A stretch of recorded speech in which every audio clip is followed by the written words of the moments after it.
तो आज हम देखेंगे रियल नंबर का। ठीक है बेटा, रियल नंबर में आपने पढ़ा है पहले भी क्लास 9th में। रेशनल नंबर होता है और इरेशनल नंबर, इसके दो पार्ट होते हैं, रेशनल नंबर और इरेशनल। रेशनल नंबर में पढ़ा है कि रेशनल नंबर को हम पी अपान क्यू के रूप में लिख सकते हैं, पी अपान क्यू, और Q is not equal to 0 and P and Q are integer. Irrational number को हम पी अपान क्यू के रूप में नहीं लिख सकते। ठीक है, अगर पी अपान क्यू के रूप में हम लिख भी देंगे तो पी एंड क्यू इंटीजर नहीं होंगे, इंटीजर नहीं होंगे। इसके बाद हम इनके डेसिमल्स के बारे में पढ़े थे कि पी अपान क्यू को अगर हम डेसिमल में बदलेंगे तो ये क्या होंगे, या तो रिपीटिंग होंगे, या तो रिपीटिंग होंगे, और या तो टर्मिनेटिंग होंगे। या तो पूरी तरह से कट जाएगा, टर्मिनेटिंग होगा, और या तो रिपीटिंग होगा।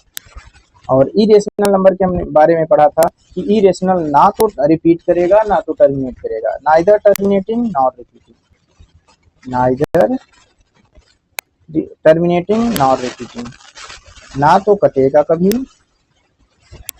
और ना तो अपने को दोहराएगा, नॉर रिपीटिंग। ठीक है, फिर हमने टर्मिनेटिंग के लिए पढ़ा था कि टर्मिनेटिंग के लिए डिनोमिनेटर में क्या होना चाहिए, 2 और 5 का फैक्टर होना चाहिए। केवल 2 और 5 का अगर फैक्टर होगा तो टर्मिनेट हो जाएगा। और रिपीटिंग के लिए बोला था कि 2 और 5 के अलावा कुछ और हो, या कुछ और, जैसे 1/3 से हम डिवाइड 1/3 लिखेंगे। बेटा यहाँ डिनोमिनेटर में क्या है, 3 है, जिसकी वजह से ये रिपीटिंग पैटर्न दिखाएगा 0.3333। 1/6 रहेगा तो, अब 6 क्या है, 2 × 3 है, इसमें 5 होना चाहिए था। अगर 2 केवल 2 हो, केवल 5 हो, ठीक है, तब ये टर्मिनेट कर जाते हैं, जैसे 1/2 टर्मिनेट हो जाता है, 0.5 आता है। 1/4 टर्मिनेट हो जाता है, 0.25 होता है। 1/4 में क्या है, 2 × 2 है। 1/8 टर्मिनेट हो जाता है, ठीक है, 0.125 आ जाता है। 1/5 टर्मिनेट हो जाता है, 0.2 आता है। ठीक है, तो केवल 2 का फैक्टर हो या केवल 5 का फैक्टर हो, या 2 और 5 दोनों का मिला के फैक्टर हो, जो भी डिनोमिनेटर हो उसके फैक्टर केवल 2 हो, या फिर उसका फैक्टर केवल 5 हो, या उसका फैक्टर जैसे 1/25 रहेगा टर्मिनेट हो जाएगा, 1/16 रहेगा टर्मिनेट हो जाएगा, 1/10 रहेगा टर्मिनेट हो जाएगा। बात को समझ गए? ये सारी बातें हमने पढ़ा था। ठीक है, अब किसी का फैक्टर लिखना भी क्या कहते हैं, जैसे यहाँ पर हम पढ़ेंगे कि किसी का फैक्टर कैसे लिखते हैं। जैसे अगर 6 है तो बेटा 6 का फैक्टर क्या होगा, 1 होगा, 2 होगा और 3 होगा, इसके अलावा और कोई नहीं होगा, तो यूनिक फैक्टराइजेशन होता है। मतलब हम 6 बराबर 2 × 3 लिख सकते हैं, या फिर ऑर्डर बदल देंगे, 3 को पहले लिख देंगे और 2 को बाद में लिख देंगे। और कोई ऑप्शन इसमें नहीं हो सकता है। 6 का फैक्टर केवल 2 और 3 ही होगा। ठीक है, 1 तो सबका फैक्टर होता है, इसके अलावा और कोई नहीं होगा। प्राइम फैक्टर केवल 2 और 3 होगा। तो ये है फंडामेंटल थ्योरम ऑफ अर्थमेटिक। ठीक है, कि 2 से 4 के लिए 2 × 2, अगर 253 है तो 11 और 23। ठीक है, और कोई नहीं होने वाला है, यूनिक फैक्टर होता है, 7, 11, 23 है। ठीक है, तो हम 2 प्रकार के नंबर पढ़ते हैं बेटा फैक्टर के रूप में। अगर हमें फैक्टर जानना है तो 2 प्रकार के नंबर पढ़ते हैं, एक प्राइम नंबर पढ़ते हैं और एक कंपोजिट नंबर पढ़ते हैं। ठीक है, कंपोजिटिव नहीं, कंपोजिट। एक कंपोजिट पढ़ते हैं, एक प्राइम पढ़ते हैं। प्राइम क्या होता है, जिसके फैक्टर 1 एंड इटसेल्फ होता है, या तो 1 होता है या तो वो खुद होता है और कोई नहीं होता। कंपोजिट क्या होता है, जैसे प्राइम में केवल 2 फैक्टर होते हैं, 1 और इटसेल्फ। कंपोजिट में 3 फैक्टर या 3 से अधिक, 3 या मोर देन 3, कम से कम 3 होने चाहिए या 3 से ज्यादा होने चाहिए। मतलब कंपोजिट नंबर कौन हो सकता है, 4 हो सकता है। 4 का फैक्टर कौन कौन हो सकता है, 1 हो सकता है, 2 हो सकता है और 4 हो सकता है। सबसे छोटा कंपोजिट नंबर अगर हम बोलेंगे, नेचुरल नंबर में बोलेंगे, पॉजिटिव नंबर में बोलेंगे तो 4 बोलेंगे। ओके, प्राइम नंबर में सबसे छोटा प्राइम नंबर कौन होगा? 2 होगा बेटा। क्यों? 2 के फैक्टर 1 एंड 2 होंगे। फिर ये फैक्टर ट्री करना आपको सिखाया है कि हमने 2 से कट किया, ये आया, दोनों का मल्टीप्लाई करेंगे बेटा तो फिर से यही आ जाएगा। फिर मतलब कि 16,380 को किए तो ये इतना आया, दोनों को मल्टीप्लाई करेंगे ये आया। तो ऐसे फैक्टर करते हम चले गए। देख रहे हो ना, ये सारे प्राइम फैक्टर्स।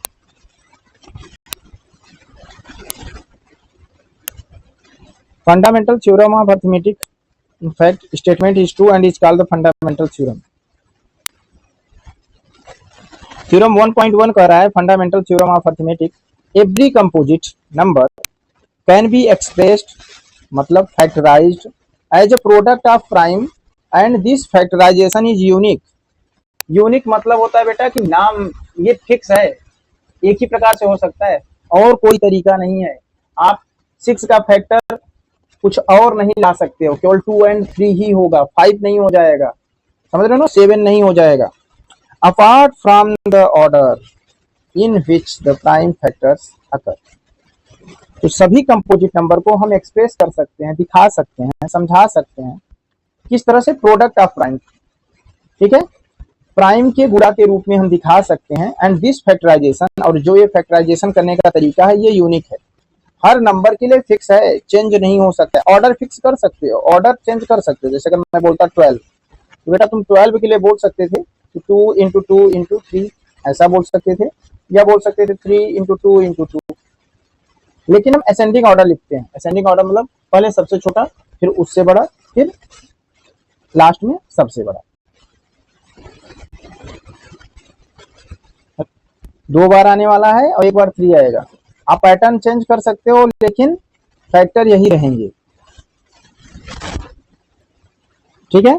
जैसे कि आपको एग्जांपल के तौर पर we recorded as 2 into 3 into 5 into 7, और वही सेम रहेगा 3 इंटू 5 इंटू 7 इंटू 2। पैटर्न हमने क्या किया? चेंज किया, लेकिन आए वही हैं। मतलब 2 एक बार आया है, 3 एक बार, 5 एक बार, 7 एक बार। ओके, तो the prime factorisation of a natural number is unique. Prime factorization natural number का यूनिक होता है। And except for the order of its factor. Order कुछ भी लिख लो, ठीक है। जैसे मान लो कि मैंने लिखा 30। अब 30 का क्या होगा? एक बार 2 से करेंगे बेटा, फिर 3 से करेंगे, फिर 5 से करेंगे। मान लो तुमने ऑर्डर ऐसे लिख लिया कि पहले 3 से कट किया, फिर 2 से कट किया, फिर 5 से कट किया। किसी ने पहले 5 से कट किया, फिर 2 से किया, फिर 3 से किया। तो ऑर्डर आप कुछ भी कर लो, लेकिन 2, 3, 5 ही आने वाला है। ओके, और कोई फैक्टर नहीं आने वाले हैं। तो कंपोजिट नंबर के ये फैक्टराइज कर रहे हैं। तो मान लो कि हमने कोई कंपोजिट नंबर एक्स था, अब उसके prime factor P1, P2, Pn dash dash कितने भी हो सकते हैं, 3, 4, 10, 20 कुछ भी हो सकते हैं। तो मान लो Pn कितने प्राइम नंबर फैक्टर हैं? Pn तक है, ये प्राइम्स हैं। And written in ascending order, हम इसको असेंडिंग ऑर्डर में लिखेंगे, बढ़ते क्रम में लिखेंगे। P1 या तो बराबर होगा P1 P2, या तो P2 बड़ा होगा। देखते हो ना, कभी कभी 2 बार रिपीट होते हैं। जैसे यहाँ देखो, अब अगर इसको तुम P1 बोलोगे, इसको P2 बोलोगे, इसको P3 बोलोगे, तो P1 P2 P3 आपस में बराबर है। उसके बाद P4 देखो बड़ा है, फिर P5 आपस में बराबर है, फिर ये P6 हो जाएगा, ये P7 हो जाएगा, ये P8 हो जाएगा, ठीक है, अलग अलग नाम देंगे। तो we will get the power of the prime. तो हमें प्राइम के पावर मिलेंगे। जैसे 2 का कितनी बार पावर मिला? 3। फिर 3 का कितनी बार पावर मिला? 2। फिर 5 1 बार, 7 1 बार एंड 13 1 बार। तो अगर सेम प्राइम है तो हम उन्हें कंबाइन करके पावर के रूप में भी लिख सकते हैं।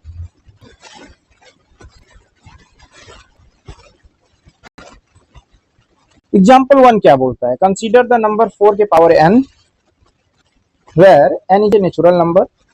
Check whether there is any value of n for which 4 power n ends with the digit 0. कह रहा है बेटा कि हम कंसीडर करते हैं कोई नंबर है 4, या तो 4 हो सकता है, 4 की पावर 1 हो सकता है, या 4 की पावर 2 हो सकता है, या 4 की पावर 3 हो सकता है, या डैश डैश डैश कुछ भी, 4 की पावर 100, आप कुछ भी ले सकते हो पावर में। यानी नेचुरल नंबर क्या होता है? 1 से लेके पॉजिटिव नंबर सारे। करें क्या कभी ऐसा हो सकता है कि 4 के पावर 3 या कुछ भी ऐसा 4 के पावर कुछ हो जिसकी वैल्यू में आखिरी में 0 आए? आखिरी में क्या है, 0 है। 4 के power n ends with digit 0। बेटा ऐसा कभी हो सकता है, इंड्स विद 0 जिसके साथ होता है, जैसे अगर मान लो कि इंड्स विद 0 है 1 0, इसका फैक्टर क्या होता है 2 एंड 5, मतलब 5 होगा ही होगा। 10 किससे कटता है, या तो 2 से या तो 5 से, ठीक है। आप 20 ले लो, 20 में भी 2 इंटू 2 इंटू 5 मिलने वाला है। आप 30 ले लो, 2 इंटू 3 इंटू 5, मतलब 5 कंपलसरी है, 5 होना कंपलसरी है।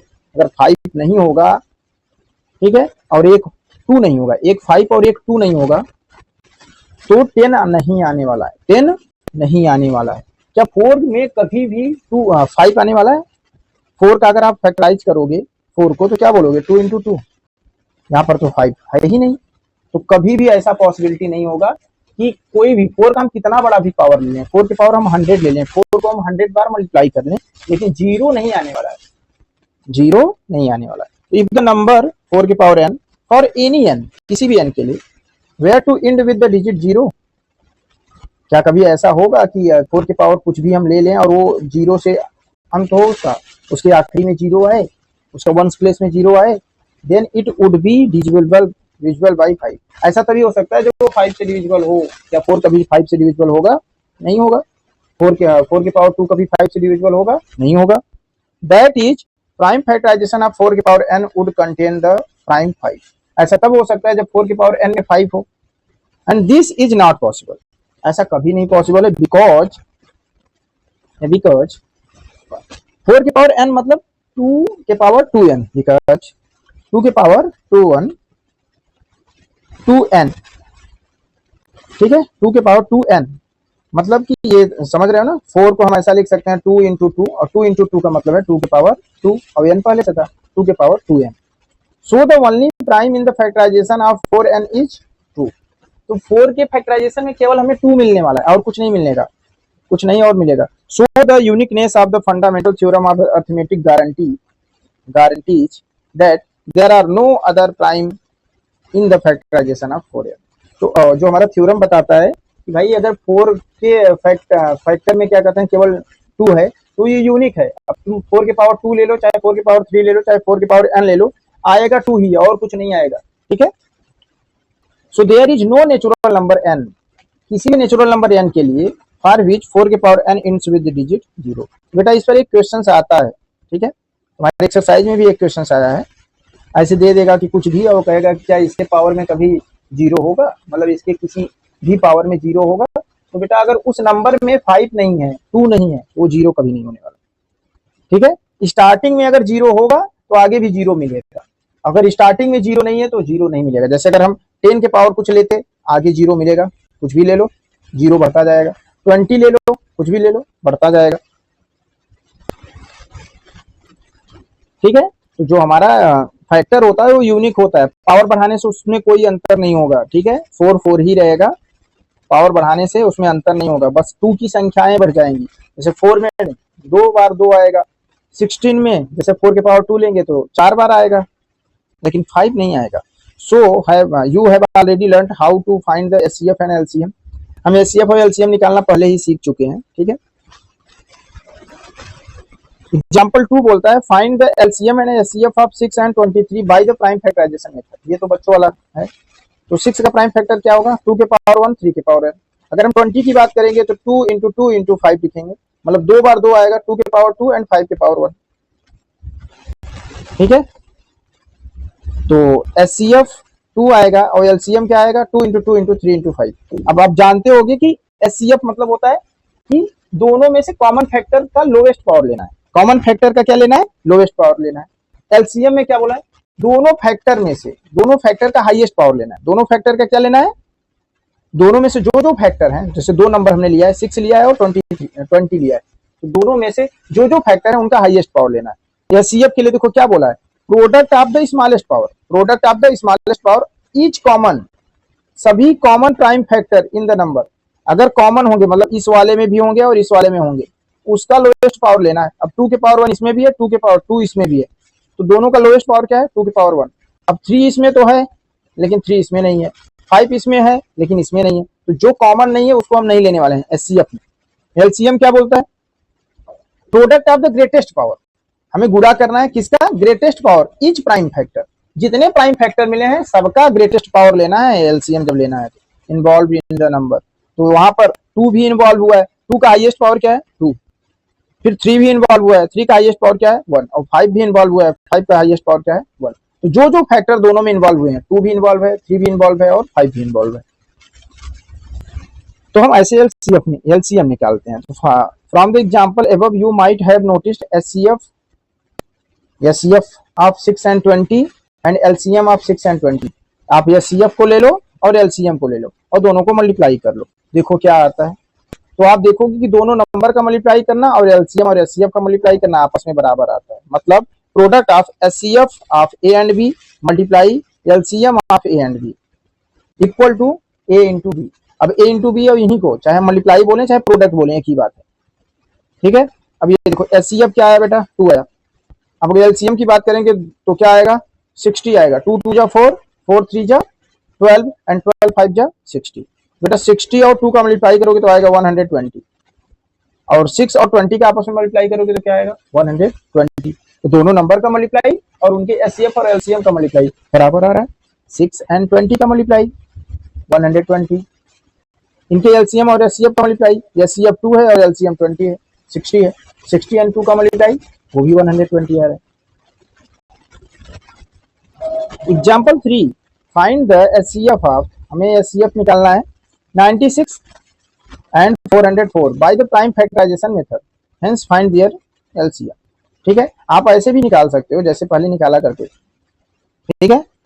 96 ऐसे ही करते थे ना। अब 2 4 जा 8, 2 8 जा 16, फिर 2 से 2 2 जा 4, 2 4 जा 8, फिर 2 से 2 1 जा 2 2 जा 4, फिर आप 2 से करोगे 2 6 जा, फिर 2 से 2 3 जा, फिर 3 से 3 जा, फिर लिख लेना। और 1 2 3 4 5, 2 के पावर 5 आएगा और 3 के पावर 1 आएगा 96 के लिए। ऐसे 404 के लिए भी कर लोगे, ठीक है। ऐसे ही 404 के लिए भी कर लोगे।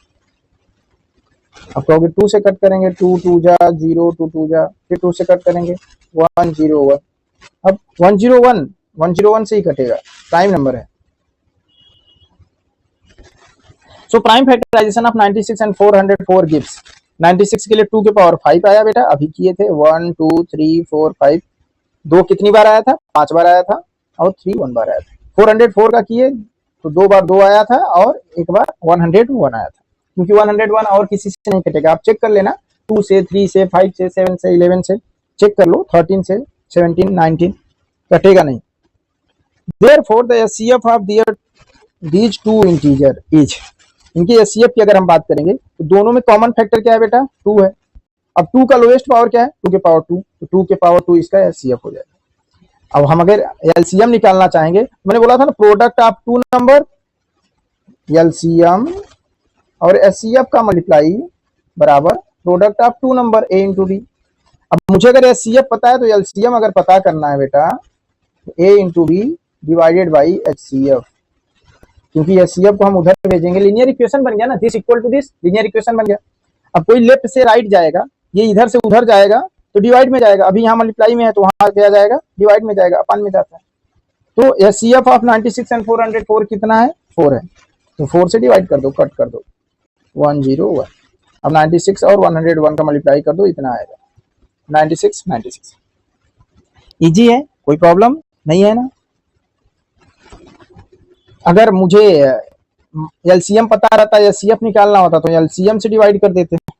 तब जैसे अगर मुझे एचसीएफ पता करना होता तो मैं ए इंटू बी और डिवाइडेड बाई क्या कर देता? एलसीएम। अगर एलसीएम पता होता तो एलसीएम से डिवाइड कर देंगे, एचसीएफ आ जाएगा, एचसीएफ से डिवाइड कर देंगे, एलसीएम आएगा। प्रोडक्ट ऑफ 2 नंबर, और ये केवल 2 नंबर के लिए ही काम करेगा। 3 नंबर रहेंगे तो ऐसा बिल्कुल मत करना, गलत हो जाएगा। Find the HCF and LCM of 6, 72 and 120 using the prime factorization method. अब 6 के लिए बेटा 2 into 3 होगा, 72 के लिए 2 के पावर 3 and 3 के पावर 2। अब देखो 2 के पावर 3 का मतलब हो जाएगा 8, 2 into 2 into 2, 2 2 जा 4 2 जा 8, और 3 के पावर 2 मतलब हो जाएगा 9, 3 into 3 9, 3 3 जा 9। अब 8 9 जा क्या होगा? 72, 8 9 जा क्या होगा? 72। ऐसे हम 120 के लिए करेंगे तो 2 के पावर 3 मतलब 8, फिर एक बार 3 एक बार 5। देखो 5 3 जा 15, 15 8 जा 120, या 8 3 जा 24, 24 5 जा 120। ठीक है। अब अगर मुझे एचसीएफ निकालना होगा तो बेटा हम इनमें कॉमन ढूंढेंगे। सब में कॉमन क्या है? 2 है। सब में कॉमन क्या है? 2 है। और क्या है? 3 भी है। और क्या है? 3 भी है। तो लोवेस्ट पावर देखो बेटा 2 के पावर 1 है और 3 के पावर 1 है, तो इनका एचसीएफ क्या होगा? 6 होगा। एलसीएम की अगर हम बात करेंगे तो हाईएस्ट पावर देखना है ना, सभी कॉमन फैक्टर के हाईएस्ट पावर देखने हैं। तो 2 का हाईएस्ट पावर क्या है? 2 के पावर 3 यहाँ पर। 3 का हाईएस्ट पावर क्या है? 3 के पावर 2। और कौन सा कॉमन फैक्टर, और कौन सा फैक्टर है? 5 है। 5 का हाईएस्ट पावर क्या है? 1। तो बेटा यहाँ से 2 के पावर 3 मतलब 8 आएगा, 3 के पावर 2 मतलब 9 आएगा, 8 9 जा 72, और 72 5 जा कितना हो जाएगा? 7 25 35, 350, 360। ठीक है। तो 2 के पावर 3, 3 के पावर 2 और 5 के पावर 1। इसके लिए ये मत लगाना कि प्रोडक्ट ऑफ 3 नंबर, तीनों नंबर का आपस में मल्टीप्लाई कर दो और एचसीएफ निकाल लो तीनों नंबर का और एलसीएम निकाल लो और गुणा कर दो। ये बराबर नहीं होता, ये केवल 2 नंबर के लिए काम करता है। Product of 2 number equal to HCF and LCM. ठीक है। एचसीएफ और एलसीएम का मल्टीप्लाई उसी के लिए केवल काम करता है। ठीक है। Product of HCF and LCM equal to product of 2 number. अब हमें एक्सरसाइज करना है, exercise 1.1, express each number as the product of its prime factor. 140 है। अब कोशिश करो भाई, 2 7 0 आएगा, 70 हो जाएगा, 2 7 जा 14, फिर 2 से 3 और 5, 2 3 जा 6, 1 बचेगा, 1 0 10, तो 2 5 जा 10। अब बेटा 2 से तो कटेगा नहीं, तो 5 से कर लो, 5 7 जा, और फिर 7 से कर लो, 7 1 जा, हो गया सॉल्व। ऐसे 156 को करोगे 2 से, 2 7 जा 14, फिर 1 बचेगा, 1 6 16, 2 8 जा 16, फिर 2 से कट करोगे, 2 3 जा 6, 2 9 जा 18, फिर 3 से कट करोगे, 3 1 जा और 3 3 जा, और फिर 13 से। अब बेटा 3 8 2 5, 3 8 2 5, तो 5 2 7, ठीक है, और 8 3 11, 11 7 18, मतलब कि जोड़ने पर 18 आ रहा है तो 3 से कटेगा, 3 8 2 5, ट्राइज कर लो। ठीक है। 3 से कट करो, 3 1 जा 3, 3 2 जा 6, बेटा 8 में से 6 जाएगा, 2 आएगा, 2 2 22, 3 7 जा 21, फिर 1 बचेगा, 1 5 15, 3 5 जा 15। अब फिर से चेक करो, 7 5 12 12 2 14 1 15, अभी भी 3 से कट होगा, 3 4 जा 12, 3 2 जा 6, 3 5 जा 15। अब आएगा 5 2 7 7 4 11, अब 3 से नहीं कट होगा, तो 5 से चेक कर लो, क्योंकि आखिरी में 5 है। 5 8 जा बेटा 40, उसके बाद 2 5 25, 5 5 जा 25, फिर 5 से कट हो रहा है बेटा, 5 1 जा 5, 3 और 5 35, 5 7 जा, फिर 17 से 17 1 जा 17, तो 3 इंटू 3 5 इंटू 5 इंटू 17, तो 3 के पावर 2 5 के पावर 2 एंड इंटू 17। ऐसे 505 का कर लो। ठीक है। 7429 का कर लो, सब हो जाएगा। फिर find the LCM and HCF of the following pair of integers and verify that LCM multiply HCF equal to product of 2 number. मतलब बेटा इसका एचसीएफ दोनों का निकालो, दोनों का एलसीएम निकालो, दोनों को आपस में मल्टीप्लाई करो और इन दोनों नंबर को आपस में मल्टीप्लाई करो, देखो क्या बराबर आता है। जैसे अगर मैं 26 के लिए करने जाऊंगा बेटा, 26 का फैक्टर क्या होगा? 2 इंटू 13, और 91 का क्या होगा? 7 इंटू 13, पहले 7 से कट होगा, फिर 13 से होगा। इनके बीच में बेटा एचसीएफ इनका क्या आने वाला है? कॉमन फैक्टर क्या है दोनों के बीच में? 13। अब मैं बोलूंगा एलसीएम क्या आएगा बेटा, तो तुम बोलोगे कि कौन कौन फैक्टर है, तो एक फैक्टर 2 है उसका हाईएस्ट पावर 1 है, फिर एक फैक्टर 13 है उसका भी हाईएस्ट पावर 1 है, और एक फैक्टर 7 है, चाहे तुम पहले लिख लो 7 को, 2 इंटू 7 इंटू 13, ये इसका एलसीएम आएगा। ठीक है। अब 13 7 जा 91, और 91 2 जा 182। अब आपस में अगर तुम मल्टीप्लाई करोगे 26 इंटू 91, ठीक है, जितना आएगा वही सेम आएगा 13 इंटू 182 का। 26 वन जा 26, 2 कैरी बेटा, 26 9 जा कितना आएगा? अब देखो 260 में से 26 घटा लो, कितना आने वाला है? 10 में से 6 गया 4, 5 में से 2 गया 3, 234। 234 में बेटा 2 कैरी था ना, 236। अब मल्टीप्लाई करके देखो ये 13 का इससे 182 का, 13 2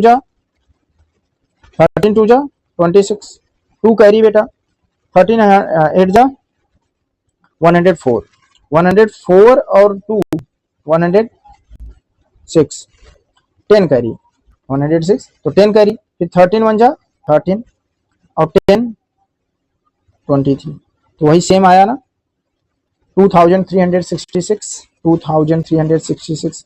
तो प्रोडक्ट ऑफ टू नंबर, दोनों नंबर का आपस में मल्टीप्लाई, और देखो दोनों नंबर का आपस में मल्टीप्लाई एंड दोनों नंबर का एलसीएम एचसीएफ आपस में मल्टीप्लाई करने पर बराबर आता है।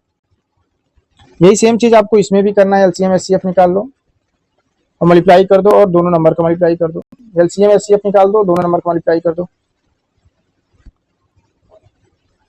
फिर आया है find the LCM and HCF of the following integer by applying the prime factorisation method. Prime factorisation method से 12, 15 एंड 21 का कर लेना जैसे करते आए हो।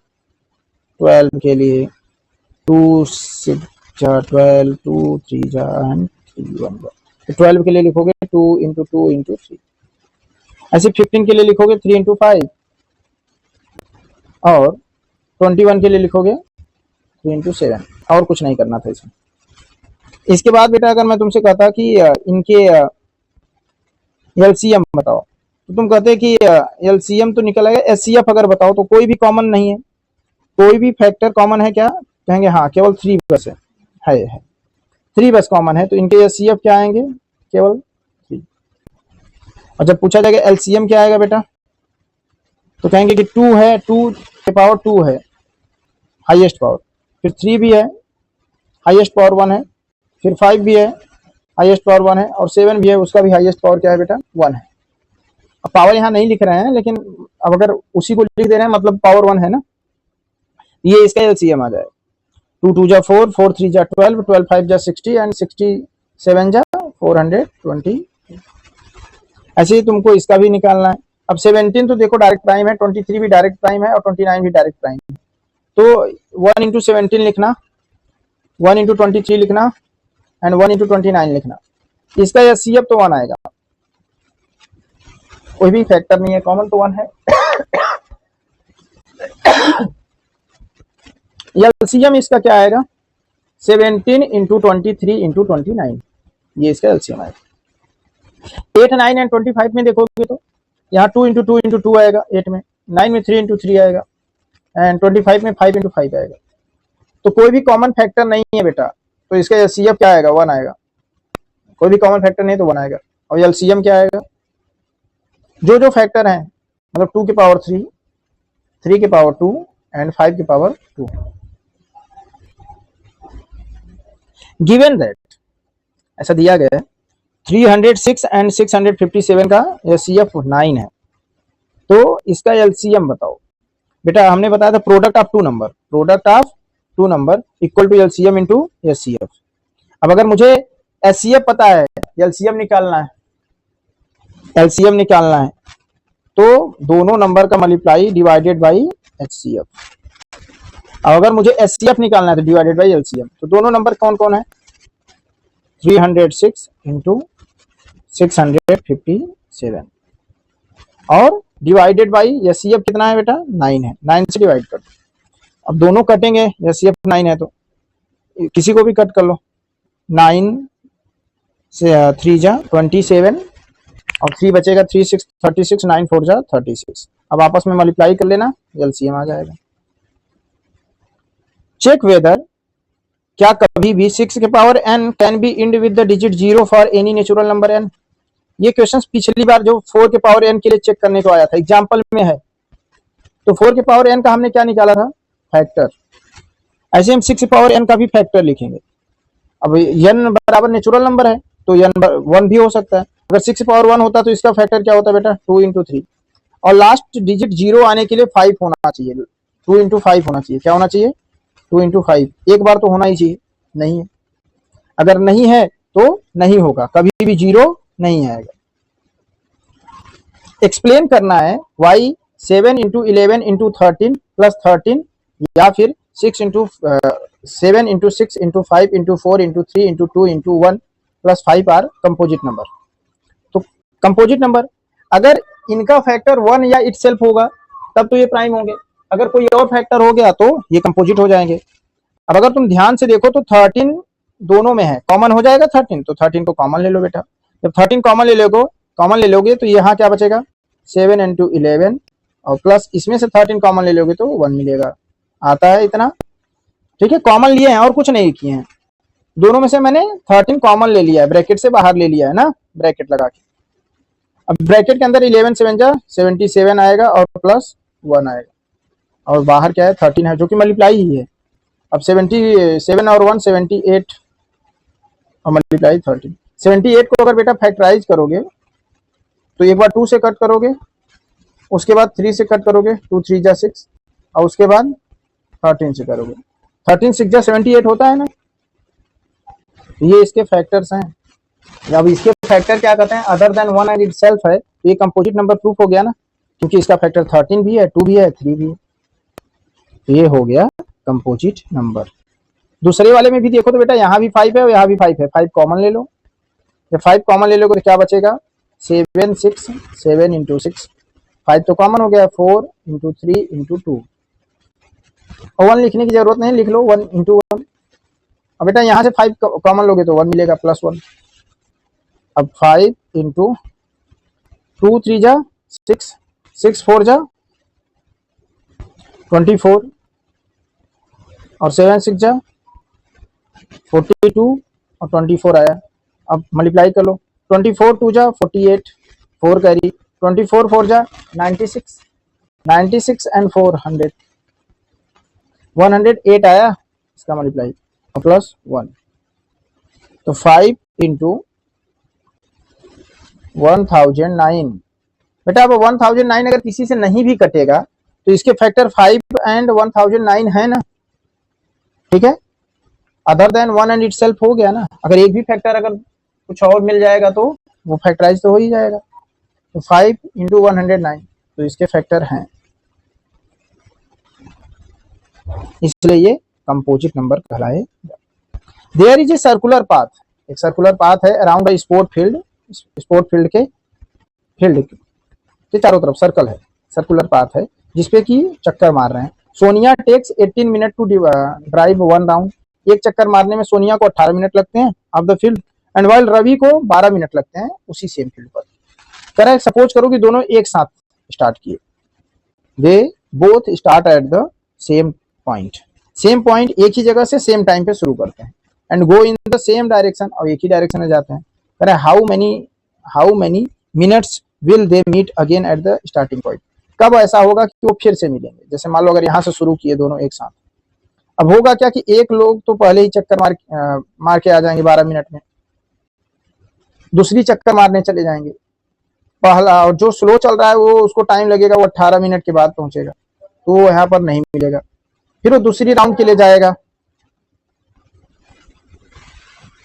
तो बेटा यहाँ पर आप क्या कर रहे हो, मल्टीपल हो रहा है ना, एक चक्कर 2 चक्कर 3 चक्कर, फैक्टराइज नहीं कर रहे हैं हम, काट नहीं रहे हैं, मल्टीप्लाई कर रहे हैं, कब दोबारा मिलेंगे भविष्य में, तो एलसीएम निकालना है, मल्टीप्लाई, ठीक है। तो तुम्हें 12 और 18 का क्या करना है, मल्टीप्लाई, एलसीएम निकालना है।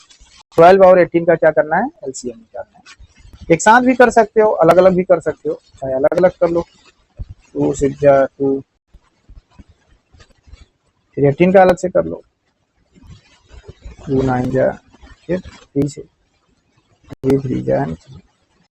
बेटा हाईएस्ट पावर देखोगे तो 2 का यहाँ पर हाईएस्ट पावर क्या है 2, और यहाँ पे 3 का हाईएस्ट पावर क्या है 3, मुझे क्या मिलने वाला 4, 2 2 जा 4 एंड 3 3 जा 9, 9 4 जा 36। तो 36 मिनट के बाद दोनों फिर से एक ही जगह पर मिलेंगे, क्यों, क्योंकि एक जो सोनिया है वो 2 चक्कर मार चुकी रहेगी 18 मिनट का, और दूसरा कौन है रवि 12 मिनट में 3 चक्कर, 12 मिनट में 1 चक्कर मारता है, तो 36 मिनट में 3 चक्कर मार के यहीं सेम पॉइंट पर मिलेगा। तो जब भी भविष्य में ऐसा क्वेश्चन पूछा जाए ये लाइट दोबारा कब जलेगी, ये बेल दोबारा कब बजेगी एक साथ, तो हमें एलसीएम ही निकालना पड़ेगा। ये भविष्य में फिर कब होगा, मतलब मल्टीपल, मल्टीप्लाई कर मल्टीपल, वो मल्टीपल पूछा ये घटना फिर कब घटेगी। ओके